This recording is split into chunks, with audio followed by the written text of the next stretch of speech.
Okay, so it's Luxury Fred, and again, I am here on assignment for Business Traveler magazine here at LAX. It's always weird to come to LAX when you don't have to fly somewhere.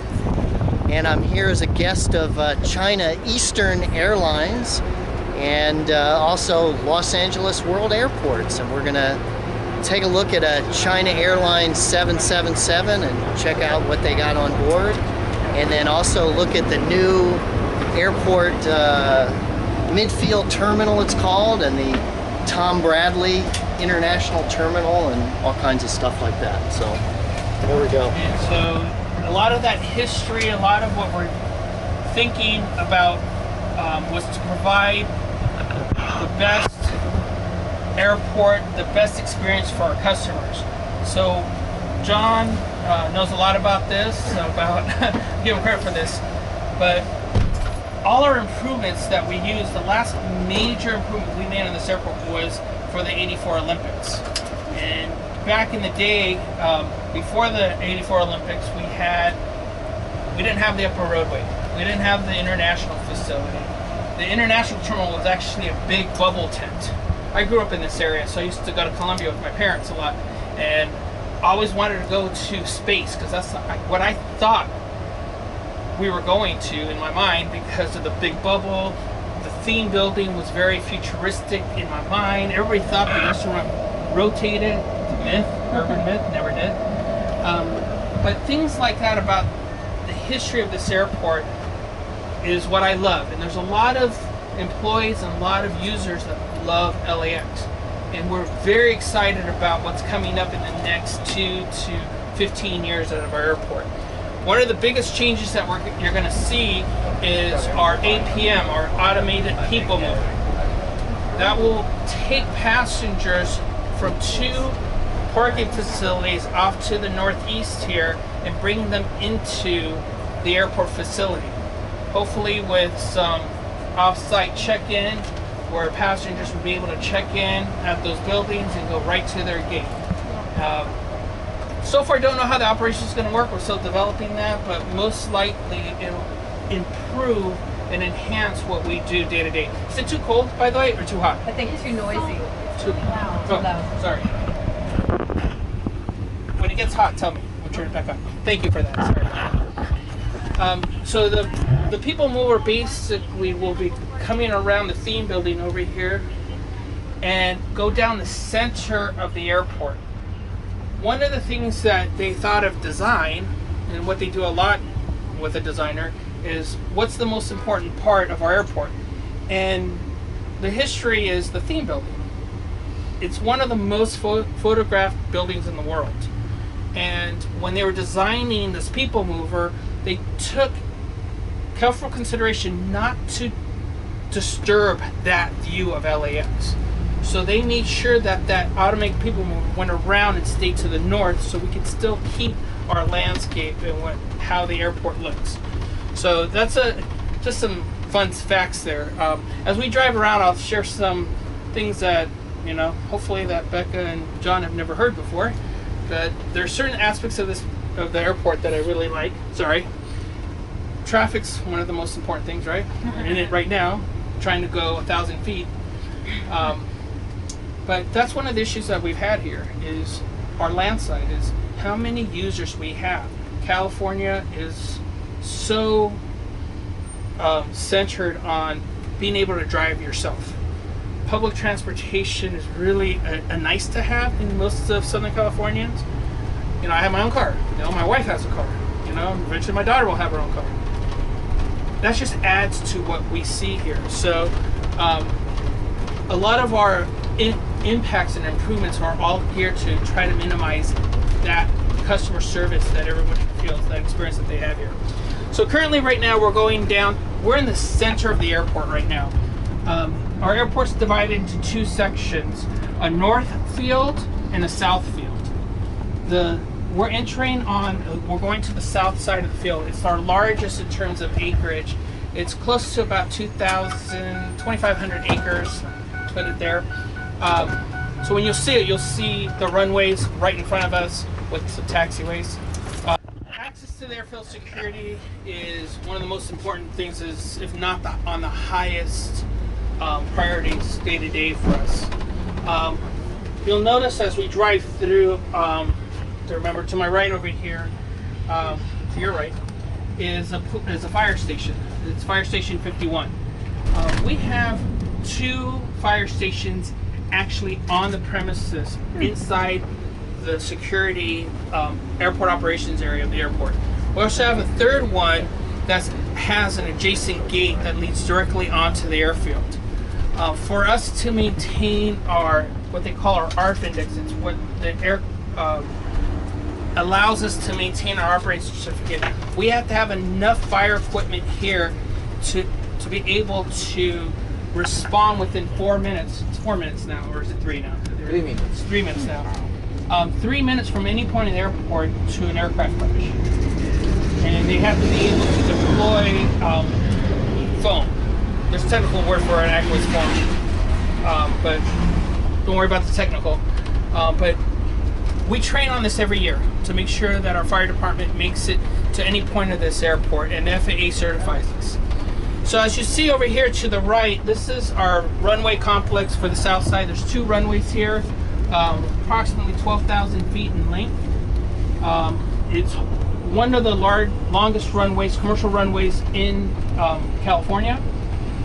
If there's an emergency going out anywhere in the region, the western region of the United States, most pilots prefer to land here for a lot of different reasons. One is that we have the best fire department in the world, but second, we have the long runway that allows them to take the space they need to make their emergencies. Off to the left, we just drove by what we call the Eagle's Nest, and that's where American Eagle has their operations. It's a remote terminal that all the passengers needing to get access there would have to be bused from there. And if you've ever flown American Eagle, you know what I'm talking about, right? And they come from 2 terminals, from Terminals 4 and Terminals 5. So depending on where you're flying out of, you'll most likely end up in out of those terminals. Part of our characteristics about LAX is that we're kind of like the triple threat of airports. Commercial, for passenger activities, we're, I think, now number 5 in the world, right? Correct. All these stats I'm gonna, it's a test for me actually. There's a big plane next to him, don't worry. Yes, sir.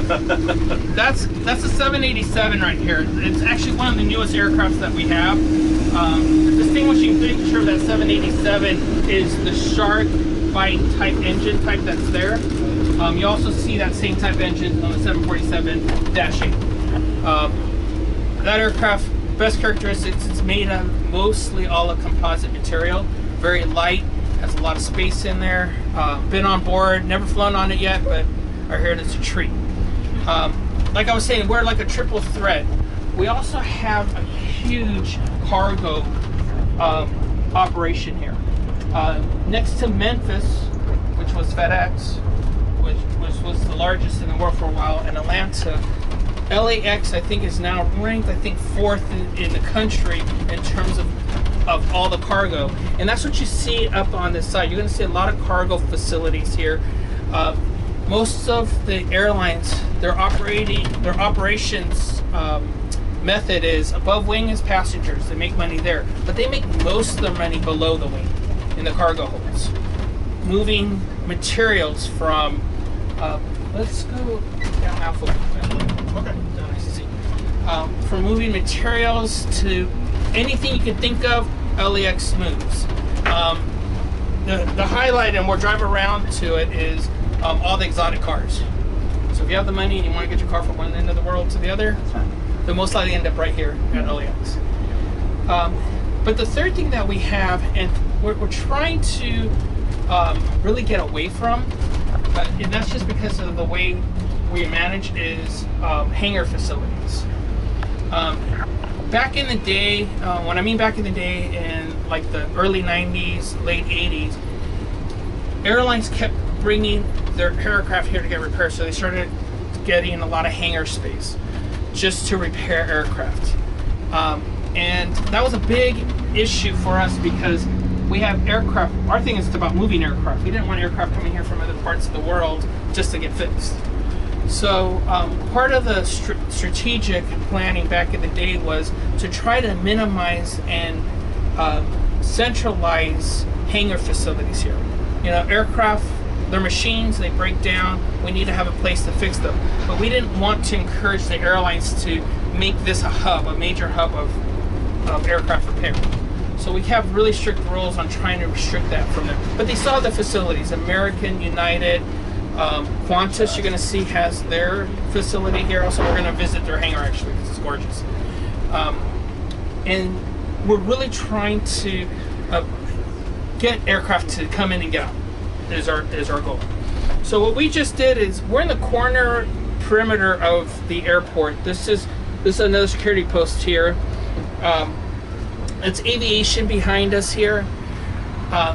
If you notice here, the way our runway operation works, we're considered a bi-operational airport.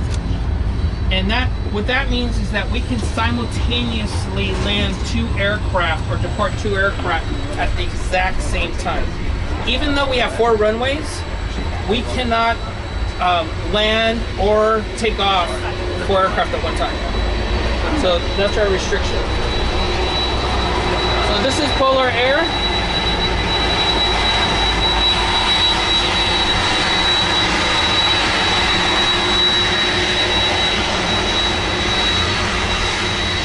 This is our Imperial Cargo Complex, ICC for short. By the way, if I use a term, sometimes I just start talking airport jargon. Stop me, ask the question, what does that mean? But this is ICC. About 75% of all our cargo flights occur out of here. Each building's designed with a customs holding facility because customs is a very important issue there. So, a couple of things, a little history. We have 2 historical buildings here. One is the theme building, historical landmark. He's gonna make a list. Yeah. Good. Okay. And our second one is what we call Hangar 1. And we're actually, Phil's gonna take, by the way, I didn't introduce you. This is Phil, our driver. Hi, Phil. Hi, Phil. Yes, So, okay.